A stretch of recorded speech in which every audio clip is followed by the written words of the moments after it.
আমিও তো তোদের বন্ধু, আমাকে খেলায় নিবি না? আরে হ্যাঁ হ্যাঁ, তুই যে কুলফিটা খাচ্ছিস আমাদেরকেও খাওয়াবি? কিন্তু কি করব, আমার পাপা তো একটাই কিনে দিয়েছে।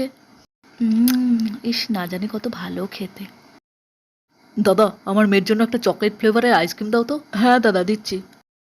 পাপা, আমার না আরো 5টা কুলফি চাই। এখনো এত গরম পড়েনি, তুই 5টা কুলফি দিয়ে কি করবি? কালকে আমি যখন কুলফি খেয়েছিলাম না, আমার বন্ধুরা আমার দিকে তাকিয়েছিল।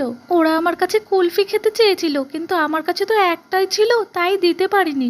আমি ওদেরকে বলেছি কাল পাপার কাছ থেকে টাকা নিয়ে সবাইকে কুলফি খাওয়াবো। দাও না কিনে পাপা। আচ্ছা ঠিক আছে। দাদা, এক কাজ করুন, টোটাল 6টা কুলফি দিন তো।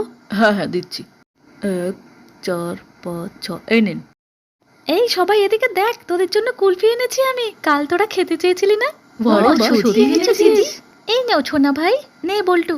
এই পাচু ধর।